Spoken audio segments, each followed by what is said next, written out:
Welcome everyone to our June FCI Forum on Faith Consistent Investing and Catholic Social Teaching. We've had a huge interest in this subject. More than 200 people registered for it from around the world, including a lot of Catholic groups, but also lots of people from other faiths. So a very warm welcome to you all. And our plan is to deliver a fast-paced and hopefully we expect fascinating session. Before we jump right in, my colleague Pippa is posting the netiquette rules in the chat, as well as the FaithInvest disclaimer. And just to let you know, we will be recording this session. Before I welcome our three panelists today, I do want to briefly introduce you to FaithInvest for those of you who are not very familiar with us, and to update you on our exciting new training offering. FaithInvest is an international not-for-profit organization founded in 2019 to support faith organizations seeking to invest in line with their values to achieve environmental and social impact. Although we have invest in the name, we don't actually advise on faith's investments or make investments decisions for them. Instead, we support them to ensure that their investment policies and guidelines are aligned with their faith values. And we provide many free resources and guides to help them do that, including free confidential assessments of their investment policies and guidelines. We convene gatherings such as this one, and we also provide some fee-based services such as training and one-on-one support to faith groups. So talking of training, we have a new initiative designed specifically to help investment industry professionals and asset managers better support faith-based investors. Bridging the Gap is the title of our new interactive 2-hour online masterclass aimed at equipping investment professionals with the tools to engage faith-based clients more effectively.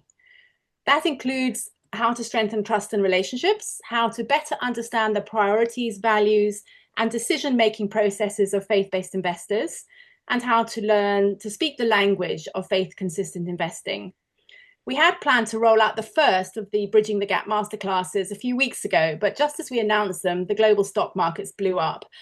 I'm sure you remember that, and investment industry professionals became somewhat busy. So we've paused them until September. Do use the QR code or web link on the screen to find out more and to sign up, or to share with an asset manager perhaps that you work with who you think might be interested. And for those of you who can't manage to get your phones out in time to scan the code, don't worry, you'll be sent these slides in the follow-up email afterwards. So we developed Bridging the Gap because of feedback we got from faith groups about difficulties they experienced in communicating with their asset managers.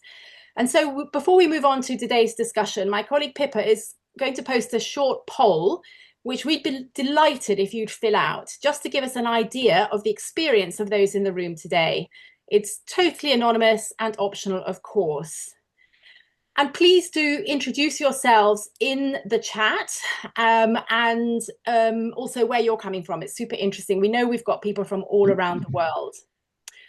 So, okay, on to today's topic, faith-consistent investing and Catholic social teaching.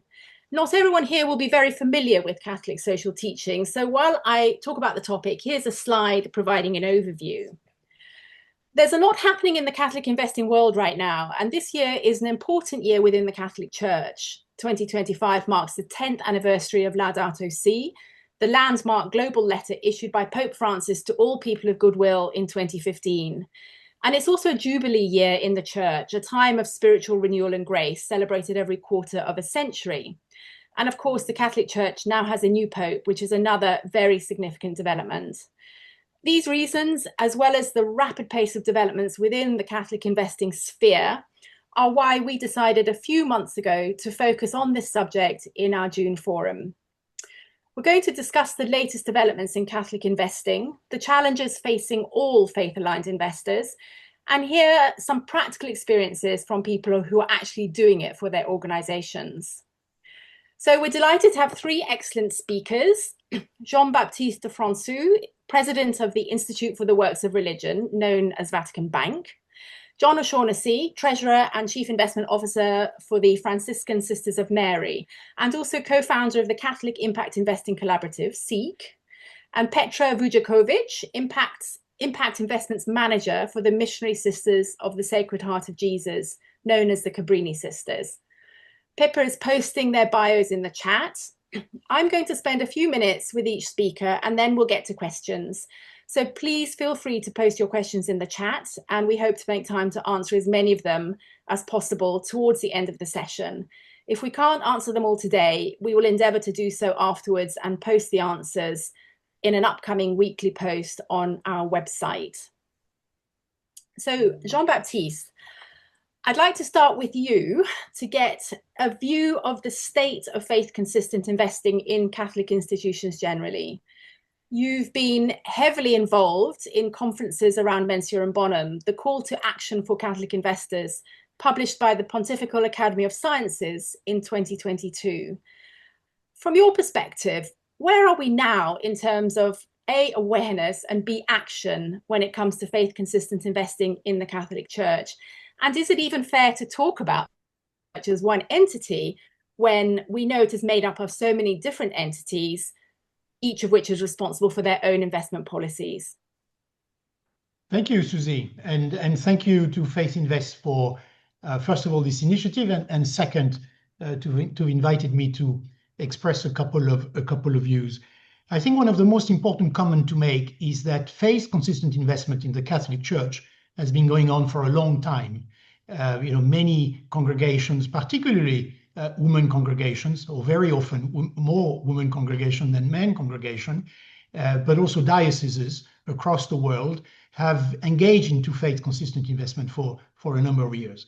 What has changed recently was the growing interest from the perspective of the Vatican into this issue of faith-consistent investment. As you said, Susie, in the Catholic Church, money is totally decentralized. So the decisions lie in the congregations or in the diocese, and they ultimately are responsible for the investment decision that they make.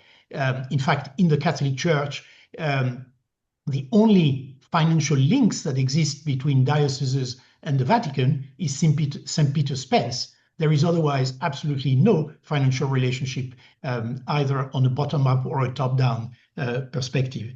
So the point of view was, in a world which is fast changing, in a world where the dominance of financial markets keeps increasing, in a world where also ESG is being challenged in many ways, notably in North America, in certain quarter, the importance of reaffirming the fact that you can manage in an ethical manner your portfolios based on your faith, and primarily and principally on your faith, is very important. And trying to build trying to bring a certain level of coherence between what everybody does across the global Catholic Church seemed to us from the Vatican as an interesting initiative, and that was what supported the publication of Mensuram Bonum. So we had in 2022 the publication of Mensuram Bonum, and then we've had two major conferences that followed up with always or focused on three major points. One, people need to know more what each other is doing. So I don't, I operate in country A. I am either in a diocese or a congregation. I have no idea what the other congregations or the other dioceses are doing. Not always, but very often. So one, get to, make sure people get to know each other better. Two, provide training. And you just spoke about training initiative at FaithInvest, but provide training, because too often we realize, including in the Vatican, that we put people in charge of finances and asset management who do not automatically have the competence or the training to do so. And three, build an appropriate ecosystem to allow the faith-consistent approach to flourish in the Catholic Church. So those are three very important points. Build awareness and connections between groups, the training, and then the ecosystem. I mean, looking back on the two conferences that you were involved in that you just mentioned, what did you learn about the landscape of Catholic investing in those conferences, and how much had conversations and thought processes on this issue changed in between? Well, as I say, a lot of people have been doing a lot of things for a long time. What we're trying to do is bring people more together, not just on a continent basis, on a regional or continent basis, but also at a global level. So we had about 400 people, 500 people between the two conferences, and people coming from absolutely everywhere around the world. And again, either representing congregations or dioceses. So all sorts of sensitivities were there. And the three messages were we need to connect, we need to be better trained, and we need to have a better ecosystem. And I've noticed that some of the people attending today's call maybe come from an Islamic experience, and we know that the ecosystem for Islamic finance is much better organized, much stronger than the one for the Catholic investment. Let me take a couple of examples. We don't really have the benchmarks that would enable people to construct those sort of portfolio, principally passive portfolios against the benchmark. If you go into Morningstar database and you look for Catholic fund or Christian funds, you're not going to find any. But of course, if you are going into Morningstar and look for Sharia compliant fund, you're going to find a long list of products that appear. So the ecosystem of the Catholic finance is not organized. And that's what people have been telling us in those two conferences. We need to connect, we need to be better trained, and we need to have a better ecosystem to help us manage our money. So you've made great start with the connection through the two conferences. I know that also you've taken some steps on the training. And can I just point out, FaithInvest also has a training program called Faithful Finance, which is an introduction and sort of a demystification of faith consistent investing. And it's a sort of reasonably entry level sort of system.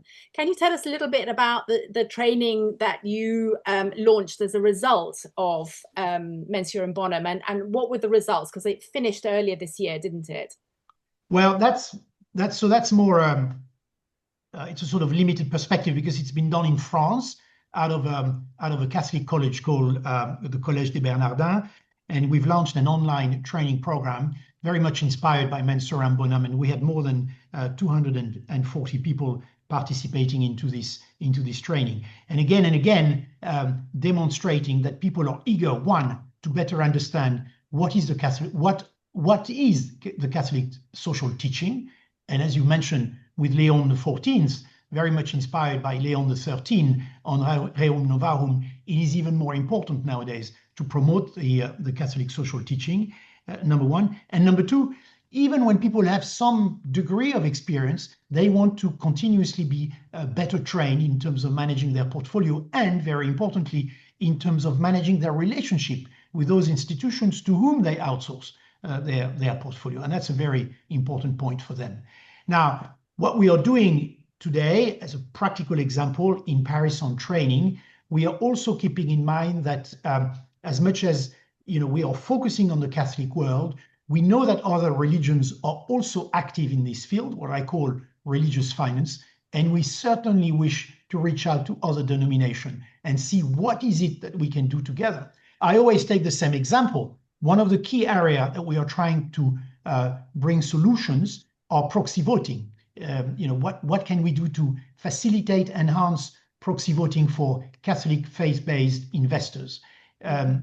And we could be thinking of, it doesn't cost much to hope that one day on certain social issue or certain ecological issue that we share with our brothers, Muslim brothers, Jewish brothers and others, that we collectively vote in certain annual general meeting in the same way, because we've been able to talk together, share experience and share perspective, and give therefore to the faith consistent investment, give to this religious finance the importance that it should have on financial markets and that it does not have today as much as it should. Those are very exciting initial steps and thoughts that you're having. I mean, obviously, the Catholic Church is a global church, and it's going to be quite a challenge, isn't it, to be able to reach every corner of the world. But I think lots of people on this call would agree that if more faith-based investors were able to come together and communicate and share common goals, then we would really see the faith as a sort of powerhouse for ethical investing. And let me maybe also share very quickly one practical point about what we're doing as a follow-up of Mensura and Bonham. So we've looked at all the recommendation of all the Catholic bishop conferences around the world on faith-consistent investment criteria. We've looked at all of them. We've done catalogs of all of them, and we've seen those gaps, all those discrepancies. Some of them are easily explainable for cultural reason. I always quote nuclear energy. There's no way the Germans are gonna have nuclear energy in their portfolio, and in France we do have nuclear energy. That's cultural. But there are other aspects which are far more structural, potentially also related to to the sanctity of life. So we are now organizing with the Pontifical Academy a review of all those bishop conference recommendations, and we are going to work with all those bishop conference to try and have a better harmony, not one single document, because that's not the ultimate objective, but better harmony between what all those recommendations are, so that we can all work together better. That's very interesting. Can we talk about the ecosystem? Because that was the other issue that you highlighted, as there isn't a comparable Catholic or Christian investing ecosystem in the way there is, for example, for Sharia compliant funds. What do you see needs to change to make that possible? Because one of the easiest ways of ensuring that more faith-based organizations can invest in line with their values is to make it easier for them to find the funds that they feel fit those values. Exactly. So we're focusing on qualification of funds in the Morningstar types database across the world. That's number one, very important. And I, as the chair of the Vatican Bank, I mean, I see the investment teams, we are finding it difficult to find funds which do have a label Catholic on the box, but when you open the box, you see that it's every fund manager own interpretation as to what the social teaching means. So one is funds classification, two is benchmark. We need to address this issue of benchmark, have Catholic benchmark that really stands for what the social teaching is. Three, proxy voting, very important to progress on proxy voting. Again, our own experience, we're not big enough in the Vatican Bank to have our own team to handle the whole proxy voting. So we would like to team up with others. We'd like to find a platform, but we want to find a platform that is going to do exactly what we're asking them, and not somebody who's going to ask to compromise because they may have different views on certain of the issues that are coming up. And the other thing that is very important where we're trying to work on is reporting, because we believe that for any faith institution, for any congregation or diocese, when they get their monthly, quarterly, annual report from their asset manager, they need to be a dimension that reflect the faith dimension of their portfolio. And we need to go beyond the numbers and the asset allocation by asset class or geography or what. We also need to dive into the reporting system in ways that illustrate what has been, how much of faith criteria have been taken into account into the portfolio that we constructed. And by doing this, in a second instance, we will also be able to talk about impact that those decisions have had ultimately. Thank you, Jean-Baptiste. That was a really super interesting kind of overview and analysis of what needs to happen. One final question before I move on to John. What role, if any, do you see the Vatican Bank playing in terms of leading or supporting the greater movement of Catholic faith-consistent investing? None whatsoever. We are one like many others, trying to do our best with our limitations and again with the limited tools that we have available. But we have been, by our own experience and what the teams have experienced, we've been supporting the Pontifical Academy in their thinking process on those issues, and hopefully by bringing our experience, helping to fuel this movement on a worldwide level and help collectively everyone to take advantage of each and every one experience. Thank you. Do you have a timetable for when some of these issues might, we might have some clarification around them, around the ecosystem? Oh, certainly. 5 years, a year? Yeah, certainly. Not only, just yesterday, we were having yet another call with a group of people that are coordinating this, and we're going to try and deliver some of those elements before year end. But there's a great level of enthusiasm that we need to help each other to progress in this area. Fantastic. Well, thank you very much. That's been great food for thought to kick us off. I'll give you a break now, Jean-Baptiste, from the hot seat, and I'll turn to John O'Shaughnessy, who is Treasurer and Chief Investment Officer for the Franciscan Sisters of Mary. John, you've been at the sort of practical face of values-aligned investing for a long time. You've been with FSM since the early 90s. You co-founded the Catholic Impact Investing Collaborative, CIIC, in 2014. And for those who don't know, this is a US-based network whose members control, I believe, at least 50 billion in investments, which is now linked up and led by the Francisco Collaborative. The FSM website says it invests in companies and entrepreneurs that further our mission of compassionate care. What does that mean in practice? Yeah, thanks, Susie. And like Jean-Baptiste, I'm grateful to be invited to be part of this conversation. I learned a ton just for the first 15 minutes, and thanks so much. So I'll start in answering that question by just spotlighting the focus of our mission at FSM, which is on the compassionate care of creation in collaboration with others. So sort of the Franciscan theme of care of creation, right?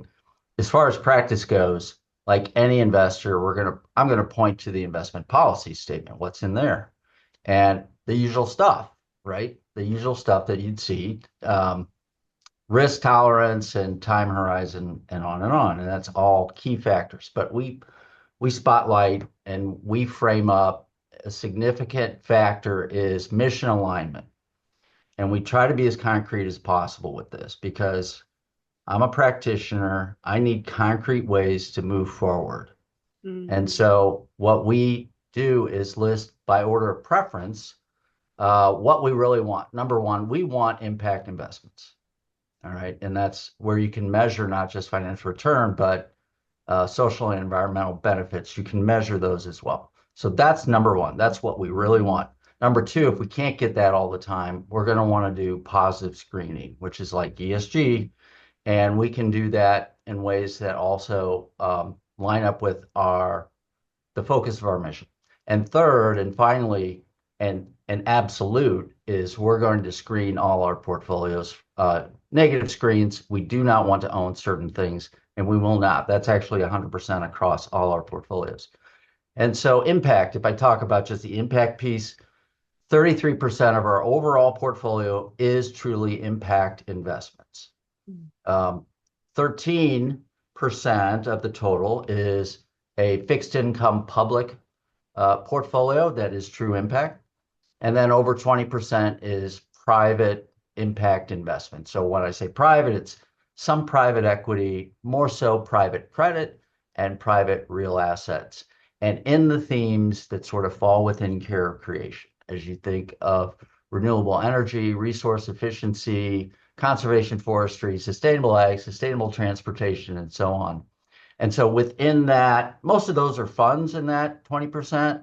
So the underlying companies would be, and projects that we're investing in are over 200. So that's kind of how we do it in practice. How did you come up with the percentage, breakdown of the different buckets? What was the thinking behind that? Well, we keep pushing further into impact when the opportunities arise. So we found initially when we started this in 2012, we carved out 15% of our total portfolio private impact investments. We didn't have any other privates. It made perfect sense from sort of the modern portfolio theory of we want to diversify. We could actually diversify and increase our overall returns and reduce our risk. So it made perfect sense. Plus, we could be doing impact investments, investing in ways that improve people and planet. So it's sort of a win-win-win-win-win all around. Then we moved up from there as opportunities presented themselves. We discovered that we had more space for more privates, and we also found an opportunity with this fixed income investment. So if it fits within all the other parameters and criteria of our investment policy, we're going to move forward towards that, more towards impact, more towards positive screening. What the title of this forum is actually Catholic social teaching and faith-consistent investing. So what role, if any, does Catholic social teaching play in your investment strategy? Or is it a kind of given in the background, as it were? No, no role at all. If you'd asked me that question maybe 5 years ago, absolutely a role now. And I give credit to the Francesco Collaborative. You mentioned that before. I attended, I think it might have been the first cohort of the Livable Futures workshop, where it just opened my eyes because like I said, I'm a practitioner. I'm on the ground. I understand the nitty-gritty of investing. But when I get social teaching over here, or I get other elements of Catholic faith in word form, how do you translate that? How do you connect the dots over to how I actually can invest and be a good fiduciary? And they were able to do that for me, sort of like Catholic social teaching documents to Catholic social teaching principles, to actually moving that into how this can actually look and work, and how you can see opportunities of investment and through the lens of Catholic social teaching, sort of to use that as a balance and consideration and criteria, and then be able to measure the values that are coming out of that particular investment and what's being produced relative to Catholic social teaching. It was an epiphany. It was an eye opener. And once you see it that way, you can't unsee it. It's like we can't look at any investment now except through that lens. And so now we've made, in the past year and a half, we've made 4 impact investments that clearly we are using that Catholic social teaching lens. Can you give me some examples? Yeah, of course. I'm always cautious because, I'm not advising anyone over any one investment. The one that stands out to me is just amazing, and it's the Vita Green Impact Fund. It's a fund, just very briefly, they're able to, through these cook stoves that are produced by the women of the communities, also fixing water points, and now through reforestation, generate carbon credits, the very, very best kind. Thanks to Petra and Kyoko from the Cabrinis, we were able to do this. We did not have the, I can't do the vetting for these things, but through this Catholic community, we were able to. Anyway, so able to sell these carbon credits. They're gold standard certified. And then it's money that is in part generated and goes back to the communities. It's this very beautifully circular approach. So it's not extractive in that sense. Yes, some of the funds go back to investors. It's improved. It reduces the amount of drudgery that the women have to do to go get firewood. They can get clean water. They don't have to burn and boil water, on and on. It's just, it meets, as far as CST, it's just like check, check, check, check. So there are investments of that nature. That to me is the best one I've seen. I know there are others along the same lines, but if you look at the scale of, we talk about ethical investing, there's a scale, right? It's like, okay, we don't do anything, we're over here on the spectrum. And then maybe we do negative screens, we're here. And then maybe we do ESG. And yes, we do shareholder engagement and proxy voting, but you want to go over here, then you really have to get into these kind of impact CST lens viewing. You want to get serious, let's go over here. And it tends to be more private, so it's tough. It's not easy to do. Yeah, isn't that one of the issues? I mean, a lot of faith-based organizations want to achieve impact. I mean, that's why they're here. They have their mission and they want to deliver on it. And we hear from a lot of organizations who really want to go into impact, but they worry about it because they feel that it's complex, it's difficult. How do you do the assessments? How do you do the due diligence? I mean, what's your view on that? So that's kind of where I live, is that side of it. I've talked to a lot of groups have exactly the same issues. I line up exactly with what you said. One, it is hard. It's not like you can sit here, I can tell you this is easy, you can do it, don't worry. You're going to have to put effort. If this is what it's, you can do some of these other things. You can hire a manager that will help you get public portfolios that do the screening, maybe do ESG, maybe, and maybe do shareholder engagements. And that's all good, proxy voter. But to do this is tough. And so if you don't have an advisor, often you don't, that can help you with that. Maybe you do. There are some that do. What I will say is to be able to do what we've done, like I said, we rely on this community of practice that's been forming and growing, sort of around the CIIC, but it sort of extends beyond CIIC. There's at least a dozen groups that are working together, and that it's wide open. It's a collaborative group, so we can help there. Back to the core of your question, you have to want to do it. You have to be inspired to do it. You cannot do it because you feel like you should. Nothing will get done right that way. The best way to start is to somehow get out of your office where you're comfortable and go see what we're talking about. Like St. Louis, if you didn't know, we had a tornado that ripped through North St. Louis just 3 weeks ago. I went down there for 2 days. It's a wide path, a mile wide, wiped out neighborhoods. We've got over 1,000 houses that are condemned and another 1,200 that are iffy. It's crazy. Now, once you see this sort of thing, it's going to change. You'll be inspired. It isn't just conceptually we should do this, that it lines up with our mission. If you want to change your heart, you've got to immerse yourself in a few things like that. If that's helpful, I don't know. There are people and there are groups. I mentioned this community practice. If you want, it's such a collaborative group. I mean, it's just like we will help you. I could list a dozen names right now that would sit down and talk to you about your circumstance and be able to just talk it through with you. That's what it's because we're so passionate about it. It's just like, man, this is so cool. When you see it, you get it. And when you do it, you want to do more and you want to help others. Well, your passion comes through loudly and clearly. And thank you very much, John. That was absolutely fascinating. I'd like to turn to Petra now. Petra, you manage impact investments for another congregation of sisters, the Missionary Sisters of the Sacred Heart of Jesus, known as the Cabrini Sisters. So you're also on the kind of practical front line, like John, of actually trying to do this work. The website of the Cabrini Sisters says that its missions and ministries are guided by and receive direction through Catholic social teaching principles. So I'm turning the same question to you, really, that I asked John, which is how does CST inform your investment policies and decisions over how you use your money?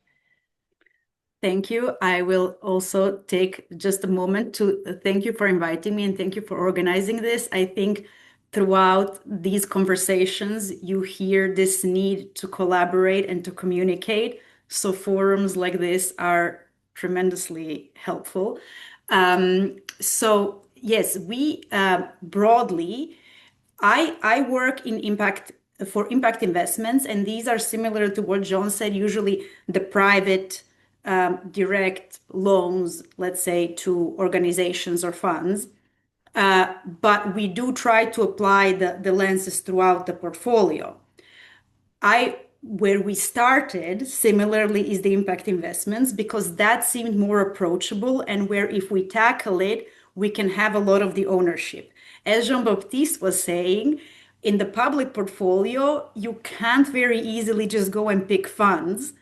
It seems much more messy. We are making efforts there, picking ESG aligned funds, doing our negative screens, not also proxy voting. We don't have capacity to do that, but finding partnerships with other Catholic organizations who could do it for us. But that is not our strong point. Our more kind of where we've proverbially gotten our hands dirty is in the private impact investment. And how we split those is we have a market rate private alternatives bucket, and that we aim to get market rate returns. And usually here we want to focus on more institutional track record investments, and usually with the theme of climate and environment. So we Catholic social teachings, but also Laudato Si and the environmental protection of creation. all of that goes in here. We are, let's say, at the beginning of our journey there. And because this is more institutional, this translation between Catholic social teachings and the finance speak is a little bit more tricky. Now, let's say I will call it our bread and butter is what we call high impact investments. And these are purposefully concessionary investments. This is a carved out portion of our portfolio where we are not seeking to get market returns. This portion of the portfolio or this pool has a capital preservation mandate. And the reason we split it up is because we, of course, need to get some return on some parts of the portfolio. And it seems easier to justify seeking market rate returns when the impact outcomes are environmental, especially in something like renewable energy, where there are, commercially viable solutions to the problems we are facing. In our bespoke little pool, we really want to be laser focused on our specific charism, on Catholic social teachings, but also even more specifically, our congregation's charism. And that is, as a Missionary Sisters organization, focusing on the vulnerable populations and reflecting a lot of the Catholic social teachings, option for the poor, solidarity. And there we feel that, any additional percentage point we might earn over the bare minimum we need is something that would otherwise go towards the benefit of those beneficiaries, either in forms of cheaper costs of goods and services, either of free wraparound services, or supporting the nonprofit intermediary who is serving them. So this is where we decided in this part, we found that it's okay for us to just have a capital preservation mandate. And this is where we can really, it's been a long journey because this is where we own everything and we can really decide not just to apply, but how to apply Catholic social teachings. And the journey went from, we had all of the team had internal formation with our sisters and about our charism and tried discussions how to apply it on investments in finance. Also did the livable workshop, highlighting that as John said, Livable Futures workshop by Francesco Collaborative.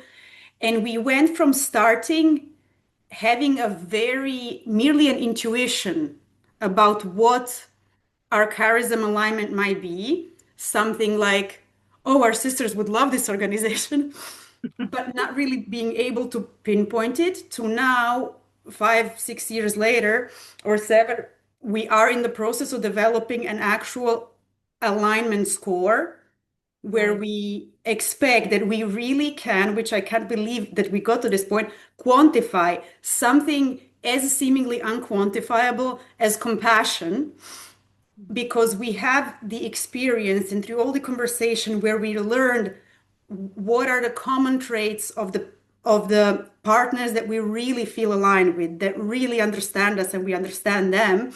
And we can have a checklist that actually, hopefully, once we're done, it's still in the process, it's a long process, can be used as kind of a checklist of going through, still having to do all the conversations, still having to do your references, but having an actual quantifiable measure of this very hard to pinpoint alignment.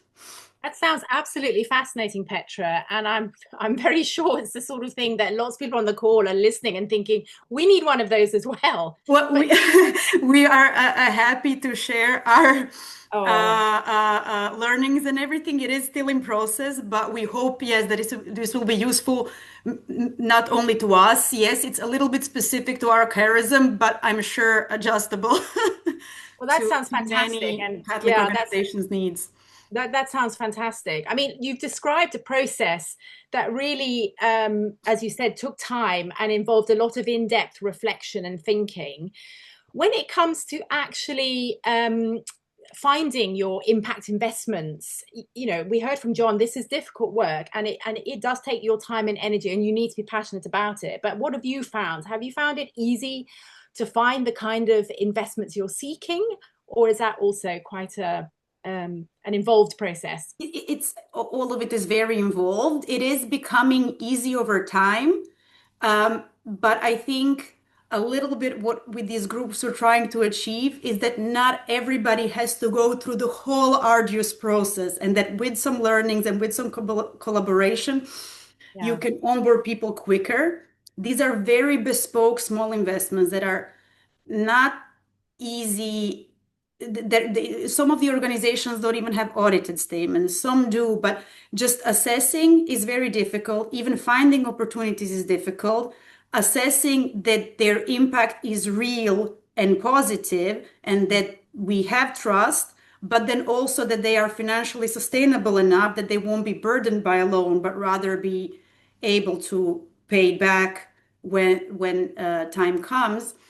Not to mention just seeking for opportunities and finding that niche or that fine line where impact investing, even if concessionary, helps. There are many problems that need grants, that need donations, that need humanitarian help, and impact investing cannot solve everything. And there are also solutions that very easily can be funded by commercial investments. So kind of to fine tune your radar to find those specific niches.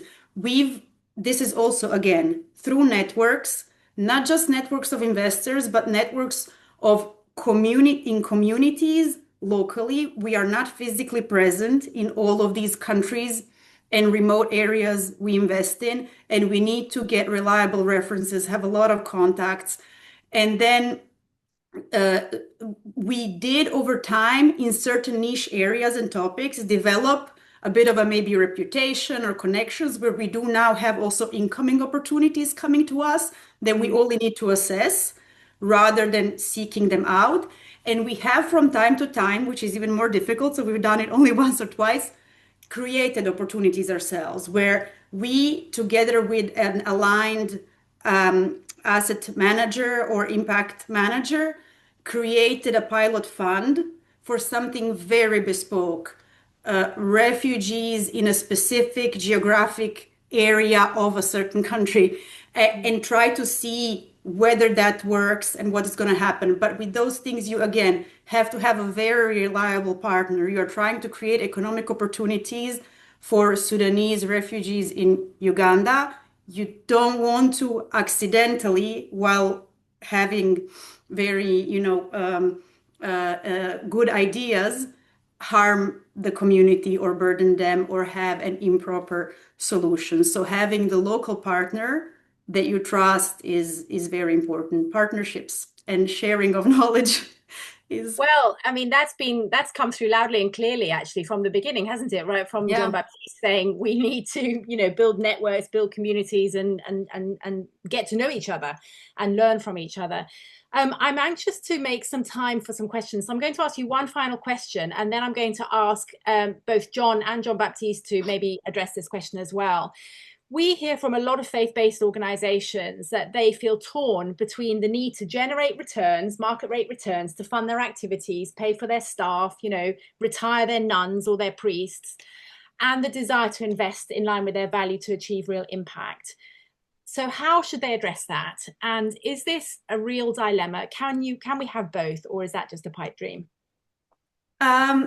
I mean, of course, I think we can have both, but I will tell you how we look at it, because we don't look at it as a simple dilemma. So we went from taking a look at our assets and our spending needs and deciding how much we need. So instead of blindly putting money somewhere and saying just maximize my return at all costs, we decide what kind of return we need on the total portfolio. Based on those calculations, we decided that it is okay for us that 10% of the portfolio doesn't get lost, but doesn't make any returns. So it has a capital preservation mandate. This is the high impact pool I've been talking about. In practice, it has been making 2 to 3% because, of course, there can be ups and downs. And I have to say, not only has it been making more than we expected, it has been very, very stable. So, for example, in 2022, bonds were down, stocks were down, our impact portfolio, we're still making 2 to 3%. So while it's not contributing much to the growth of our assets, it is stabilizing them a little bit, stabilizing the volatility. And then thinking about how it supports the mission. Of course, one option is to just maximize your returns and invest everything into the mission. But how we see it is that these impact investments also support the same mission. So with the classic example of, let's say, an environmental charity that invest their endowment maybe into some corporations that create a lot of pollution and then uses the donations to clean up that pollution, one conflicts with the other. So Okay. I wouldn't say that it's necessarily a dilemma. Okay, thank you. I'm going to go very briefly, because I really want to get some questions, to John, first of all. How would you respond to that question of the dilemma of generating market rate returns versus achieving impact? Well, I agree with Petra, and I think there's plenty of information, examples available, people we know, Petra and I know, and plenty of others that have been doing market rate risk adjusted investments that actually can, like I say, can actually improve your overall risk portfolio potentially. So again, a potential win-win. The difficulty is if your managers and that's not what they're able to help source or vet, that's where the struggle is. And so the one thing I toss in here right now for consideration is don't feel like you have to be where FSM is or where the Cabrinis are. It took us years to get where we are now. Sometimes just looking to make a single investment. And you can talk to a Petra and you can talk to a Brian Piney or Sarah Smith or any number of other people to say, we'd like to make something here that fits our mission. Can you help us with that? And I guarantee that will happen for you. And you can do it on a start toe in the water basis. Do it slow. That's a great message, actually. Just make a start and start small and see how you go. And people can get their toe in the water, as you said. Jean-Baptiste, what's your view of this? Because obviously you're probably dealing with lots of organizations that are, they're investing on a big scale because they're bigger organizations. And this battle between market rate returns and achieving impact, where are you on that? Susie, I often like to share a conversation I had probably 2018, 2019 with a very senior cleric in the Vatican when I was taking through the Mensuram Bonum project and what we were trying to implement at the IOR at the Vatican Bank. And he turned around and he said to me, but Dr. de Franssu, if we do this, we're going to make less money. And I thought there was the perfect example of what people have been driven by most of the time, which is some sort of fiduciary absolutism for ultimate performance. And that links back into this issue of reporting. The more reporting that we get on a monthly, quarterly, yearly basis focuses only on numbers, the more we're going to have these type of reactions. The more we are capable of building a reporting system that talks about other things, particularly, again, in a faith-based approach, and with an impact dimension, the more people will be able to talk about something else than just the ultimate financial investment performance. So it's part of an education, it's part of a transformation system, it's part of a renewed ecosystem for Catholic finance. Fantastic. There's been some questions in the chat and some of you have been answering them anyway. Let me just bring up one question right now. General question to John. Do you foresee that Catholic or other religion investment funds can be made available as financial assets in the scope of the European Union's Financial Services and Savings and Investments Union in the near future? I don't know if that's a bit specific. And then to John, can anyone join the community of practice you mentioned? Second one first, absolutely yes. I put my email address in there. I'll put my cell number in there. So I love to talk to people that have a question like that, and particularly investors, like how do we even start? How do we even think about this? So yes, it's easy and you can participate to whatever degree you want. The second question is, I think so. I don't know about the European side, but there is something sort of happening here in the U.S. where there is, I think, more and more looking at that option. I know of one example that we might know more down the road. So I think so. It all ties to demand, frankly. I mean, that's the reality that you have to, even if you intend to make no money off of it as somehow involved in the management of a fund like this, you have to pay the cost at least. And it's not easy to develop these things. And so it typically is left to groups like, the Dominican Sisters did it with the help of Morgan Stanley and Greystone. So it's been done, right? But it's tough, and I think so. I don't know. I'm not sure. I think. I've been a very bad moderator because I've let you all speak for far too long, but I blame all of you for being absolutely fascinating and finding it very difficult to cut you off. So I apologize to people who are still asking for questions, but we really are out of time. We will try and get to any of the questions in the chat later on and come back to you all. But I'd like to thank all of our speakers. I did have a few announcements to make, but I will send you the slides afterwards because I don't want to delay you any longer. We are actually 1 minute past time.